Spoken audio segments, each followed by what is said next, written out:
What's up, you guys? Welcome to the Therapy Brothers podcast. I'm Brannon. I'm Tyler. We're brothers. We're therapists, We're not afraid of your questions. so bring it.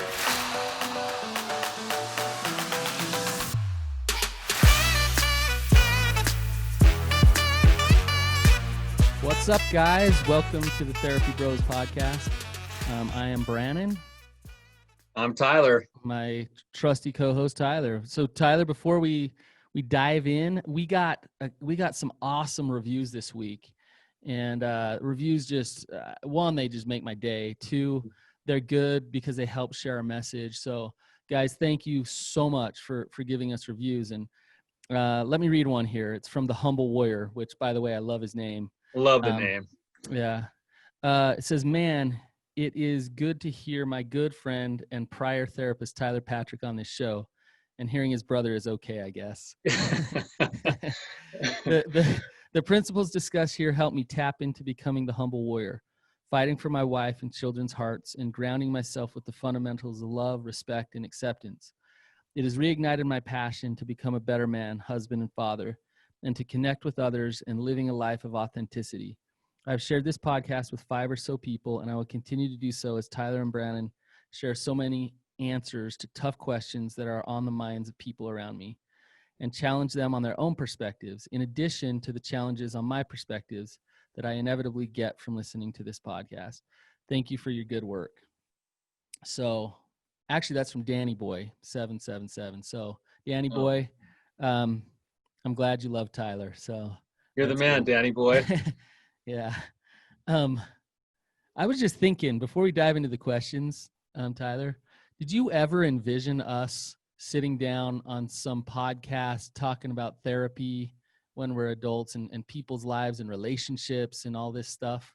You and me together? This journey that we've both been on has been so crazy. You know, I sometimes pinch myself thinking that, like, would you ever thought we ever would have put on men's retreats in Alaska?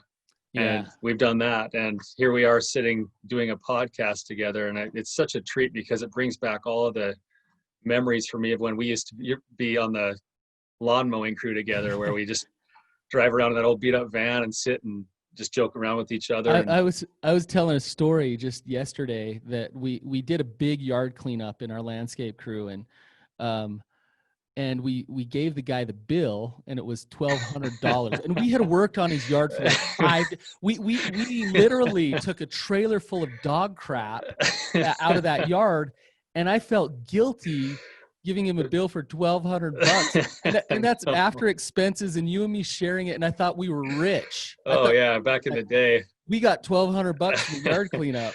We couldn't believe the guy actually paid the bill, even though because we didn't. And now look at us, man. It's crazy how things have changed, but it's fun to be working with you again. Yeah, So. yeah. It's crazy that the twists and the turns. Last night I did my men's group. One of the men's groups I do. It's a big group. There's like 16 guys in it. And we did this fire ceremony thing where we were just surrendering some things, and we were up on the mountain here in Utah, and there's a lake, and the sun was setting perfectly, and these guys that I was around, we all love each other, and they're all being vulnerable, authentic, just real. And I was sitting there looking at the sunset, feeling the love of those guys, and just thinking, like, God is good. And I don't know how I am where I am, and this journey of what I've done. And I look my kids in the eyes and see my 4 kids and just think, how did all this get created? And I just had so much gratitude. And then I wake up this morning, meet with you, do this podcast, and the gratitude just keeps flowing. It's like, I feel the same way, man. Life is so good. And it's so funny how being able to sort of, I remember I was going to be a pilot, then I was going to be a doctor. Somehow I ended up being a therapist, and like now life is sweet though. And it's the same way for me. Like, I think I got the best job in the world, because I said, I told my wife the other day, when I go and I run my men's groups, it feels like I'm hanging out with my buddies from high school.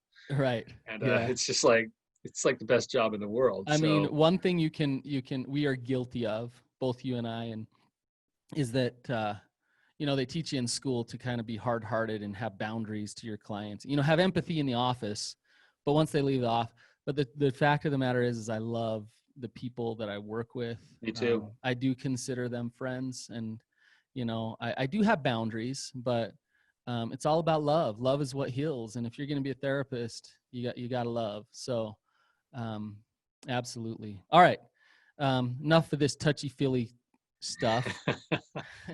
Now let's get down to the real stuff. So I got a couple questions here. First question is, how do I know I'm getting good advice? And then, I've had people talk about how they've gone to therapy for a long time. They have spent a lot of money, and they feel like they've gone backwards. Things haven't gotten better, both for themselves or for their relationship. Yet they went somewhere, or they listened to a podcast, or they got some information that they thought was expert information and help, but it ended up really not helping. So how do you Tyler, what do you think? How do you differentiate between good stuff, truth, and the bad stuff that's not very helpful? Yeah, this is a really good question, especially for people who are looking at going further with getting some help, therapy or something. There's not all therapists are created equal, and there's a couple of factors that I think you want to look for and understand. First is that when you're looking at getting some help professionally, it's worth it to spend a little bit of money up front and meet on an initial appointment with 2 or 3 different people. Yeah. And when you're looking for the right help, you want what I call a good fit. And there's some research that actually shows that the right fit is maybe the most important factor for whether or not your therapy is going to be successful. And the right fit means the person that I'm seeing is an expert at the thing that I'm wanting help with. It's also that my therapist has a similar value system to mine, because there's all sorts of different values with different therapists. And the most important factor here is that there is an actual feeling of sincerity that my therapist is engaged and actually cares about my well-being. Yeah. And so if those things aren't in play, it's probably a good thing to think about moving on, because otherwise people get this really non-fitted help, and then it does damage for everyone. It does damage for the client. It does damage for us as therapists, because then there's this reputation that gets developed that isn't actually accurate. Well, and that damage is deep and it's real, because it's so confusing. I came for help, you're giving me advice, and so I'm following your advice. I go and I do it, and I'm more confused because I think that I'm getting expert advice, but it's getting worse and worse. Tyler, sometimes I give advice and my clients go and do it, and it makes their life harder. Yes. Because it's change. They're stepping into something difficult.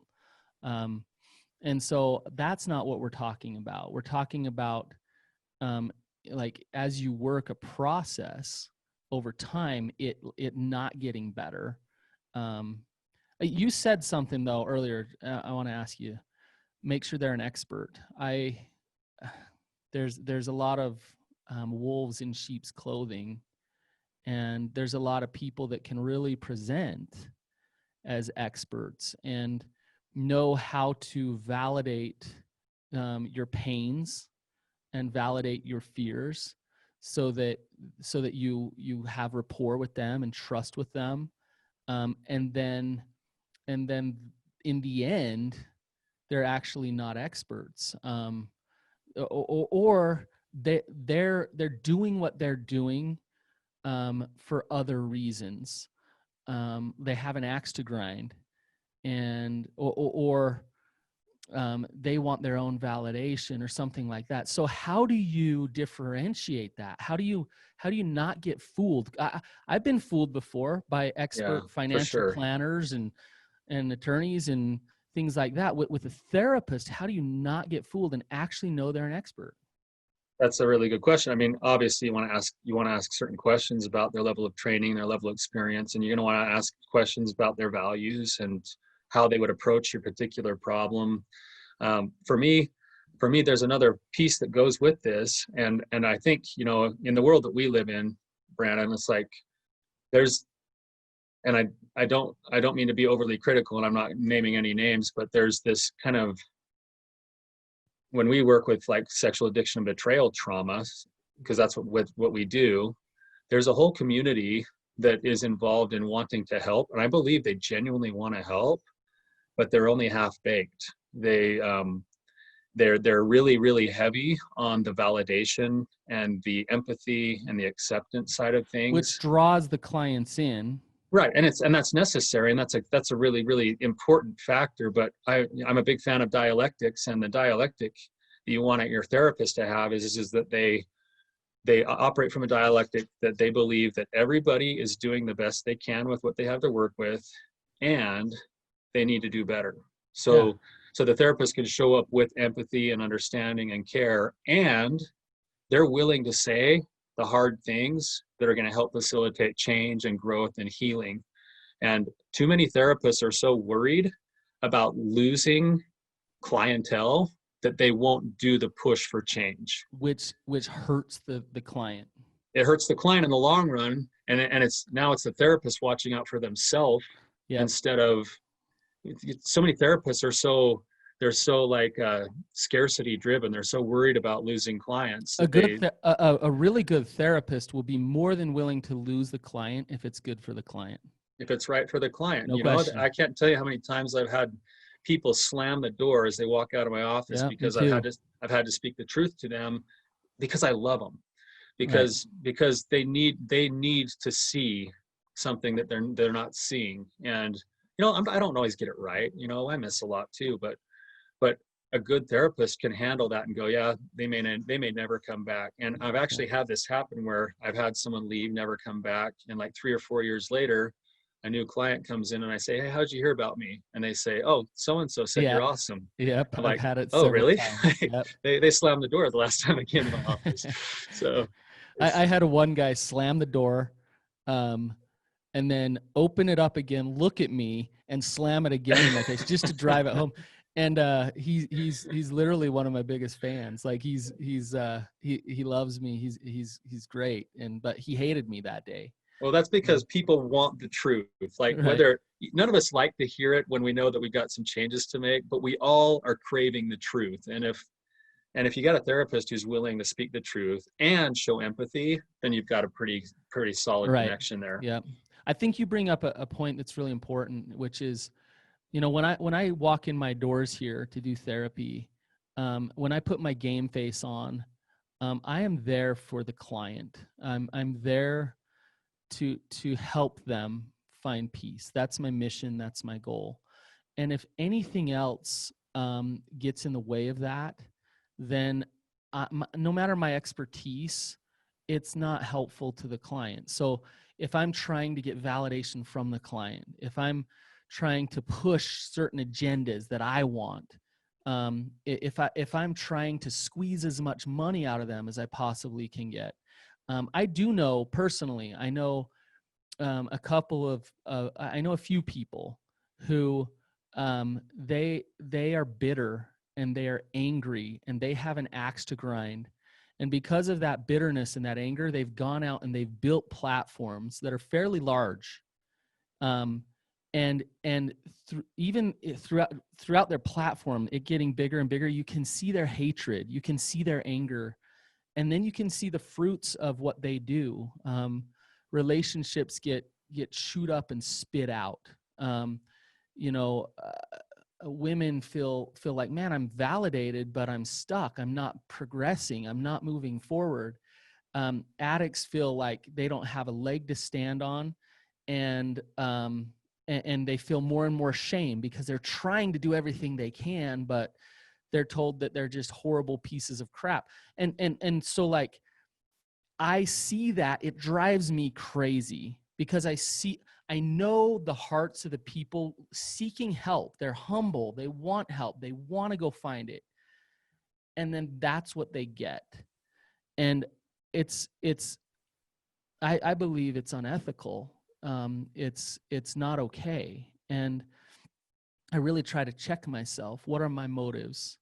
What is my agenda? And I think you find an expert, but if that expert has a ton of training and a ton of letters behind their name and an axe to grind, their expertise won't help you, right? Yeah, that's exactly right, Brannon. And I look at like what you said, that extra grind could be all sorts of things. It could be a spiritual, religious thing. It could be in this case, you're talking about a betrayal trauma thing. I think sometimes what happens too is, you end up getting people, and I fall into this category, but you end up finding people who have found the healing that comes from whatever it is that they're invested in, like say recovery, Yeah.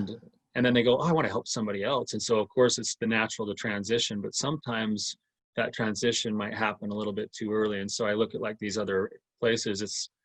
If you It look, may be a selfish thing that they're going to, and possibly, I don't know if I want to go that far, but maybe. I don't, yeah. And Right? I think it might be, but I think the intent is actually pure. It's just that the work is still incomplete, See, and I don't you know if know? the intent is pure. I think maybe Yeah. the intent is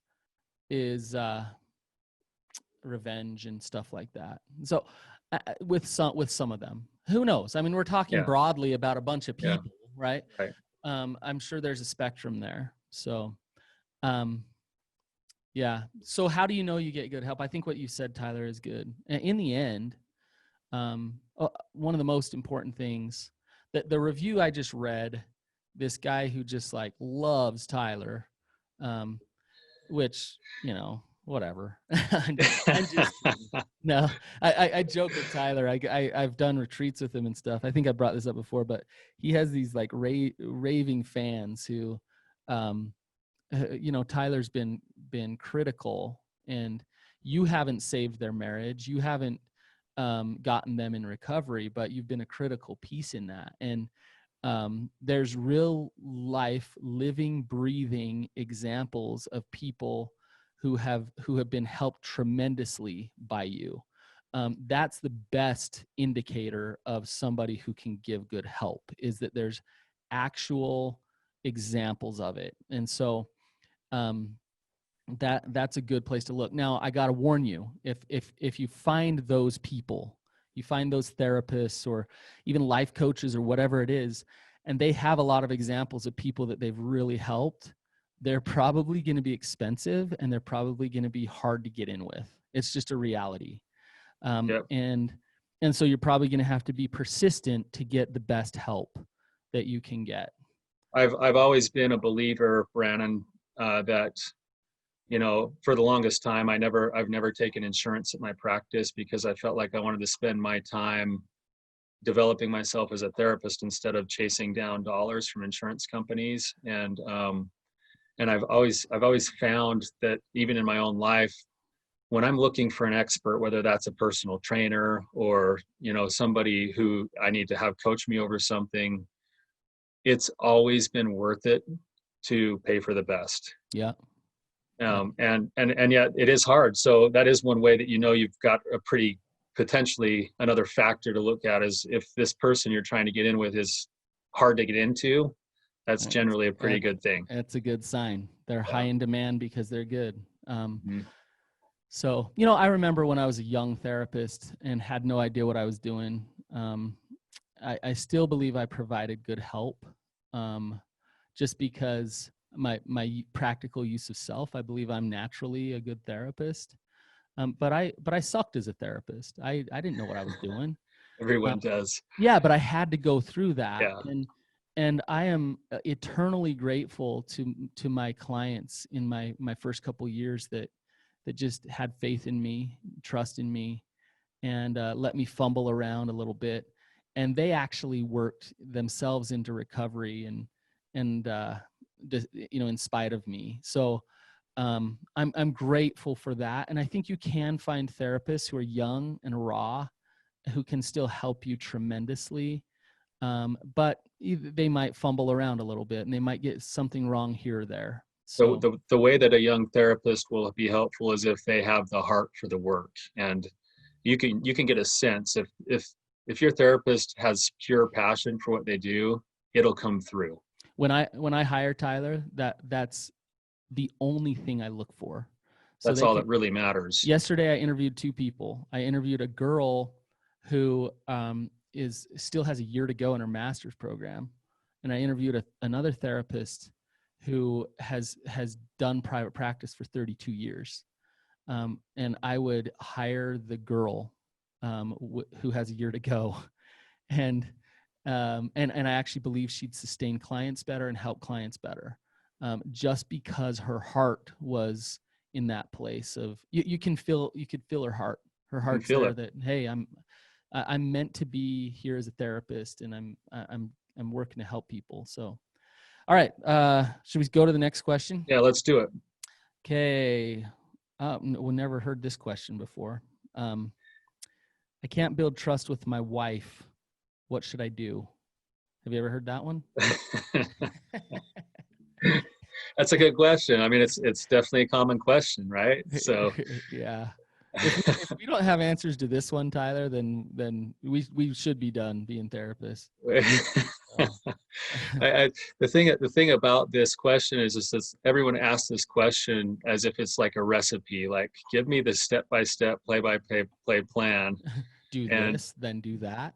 and then if you say this exact thing, I can't tell you how many times I've like demonstrated what it might look like to show empathy for your wife, or like how to rebuild trust with a conversation. And guys are like taking everything down word for word. And I'm like, if you go home and say that word for word, that's ultimately not going to fly, because she's going to be like, your stupid therapist told you to say that. Right. I Right. know.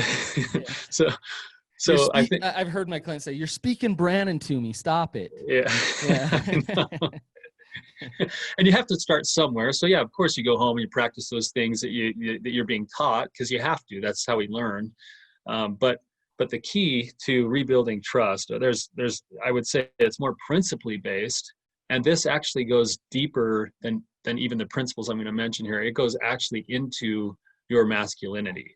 And so when we're looking at trust, that just went over a lot of people's heads. And that is so important, but we'll get there, right? So go ahead. yeah, we'll circle around to it. And it's probably something that we might even have to end today and pick up some other time, because it's a pretty big topic. But principally speaking, if we're looking at the formula for rebuilding trust, so everyone can write down in their books the exact recipe: consistent effort and action over time that includes humility and empathy. Yeah. And if I'm humble and I'm empathetic and I'm showing up doing what I say I do consistently over time, that's how trust is rebuilt in a relationship. Tyler, can I add one ingredient? Sure. Because I think if you're consistent, consistency is the key to building trust. If you're humble and you're empathetic, absolutely good stuff, right?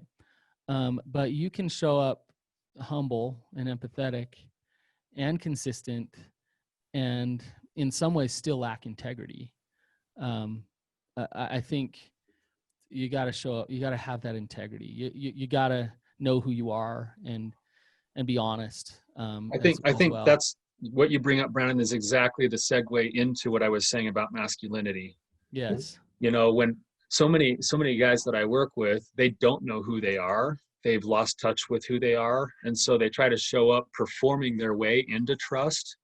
And it's actually acting outside of their integrity, because they aren't acting from a place of their power and understanding of who they are and understanding of who they were built to be as men. And so they show up and it looks weak. It looks needy. It looks, so what, Tyler, if I'm trying to, in a way, manipulate my wife into thinking I'm good, that's not going to build trust? No. What do you know? Well, because usually if you've damaged trust, it's because you've probably done something to betray the trust, which has probably been something selfish. And so now if you show up in the relationship pretending to build trust, but it's still selfish, like that's coming from a place of not knowing who you are. Yes. You have to be able to go develop who you are, understanding basically who God says you are, and Yes. then showing up and agreeing with what God says. Yes. Trust is directly correlated to your ability to show up as you, um, Authentic. authentically. And so it has everything to do with your masculine heart, because if I'm showing up as what you want me to be, I might be doing the dishes, I might be doing really nice stuff, but I'm not. It's interesting, Tyler, when I see a man, or when I do this myself, when I am authentically me, and my wife can reject me, she can accept me. What if she rejects me? I'm still building trust, right? If Yes. if she accepts me in my real self, I'm still building trust. So it doesn't have to do with whether or not she rejects me or accepts me. The trust building process, it has to do with me trusting and knowing myself, knowing that God loves me, knowing who I am in the eyes of God, and then consistently showing up that way. So when I talk about integrity, that's what I'm talking about, right?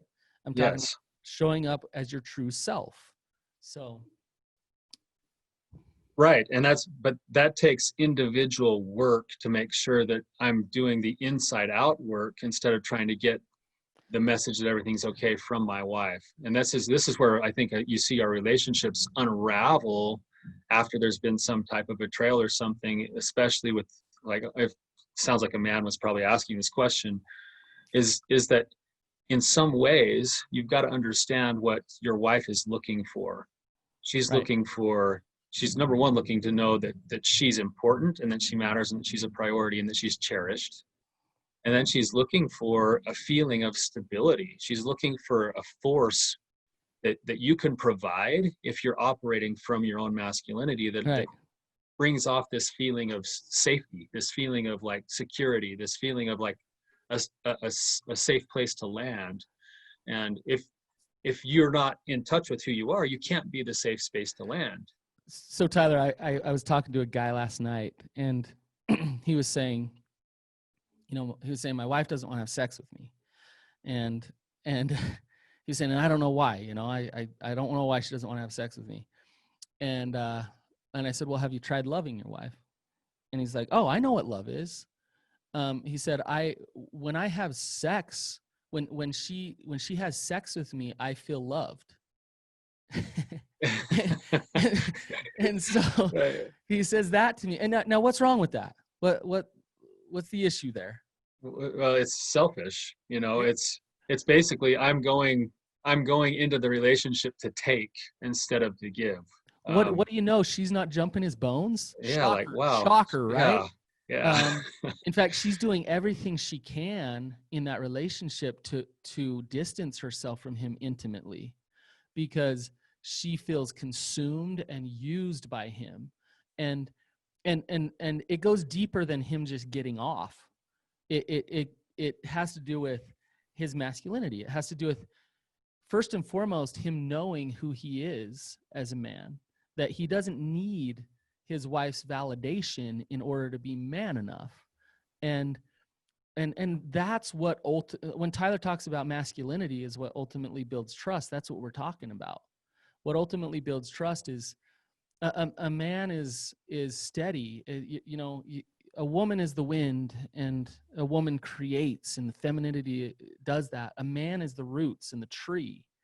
And if you're up in the wind swirling around with her, or trying to become her, she's not going to feel safe.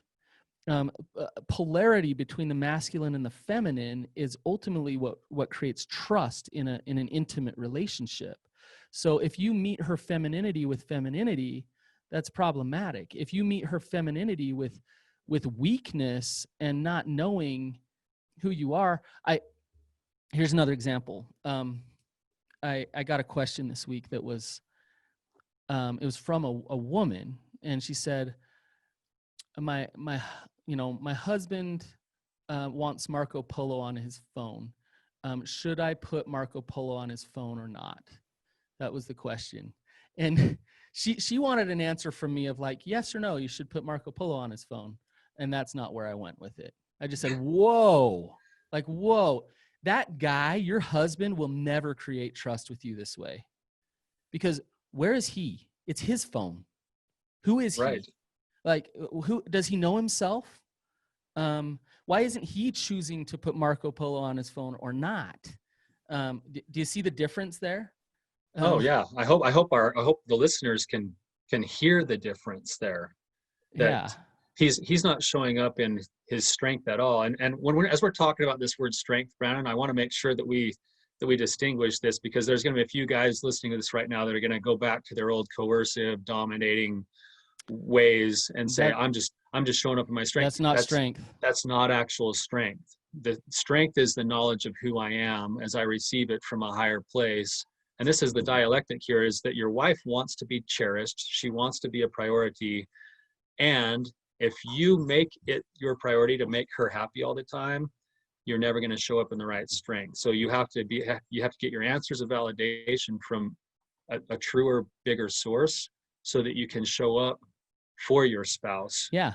with strength. And that's that empathy piece that comes in. Right. So like you bring in the integrity of, I'm going to be me. I'm going to be authentic. I know who I am. And sometimes who I am might frustrate you. It might make you sad. It might make you scared. It might make you even resentful toward me. And I want to hear that. I'm man enough to be there for you in that. I'm not going to get defensive. I'm not going to run away. I love you. And so I'm going to be me. And being me means I care about you and you can influence me and those type of things, but I'm going to be me.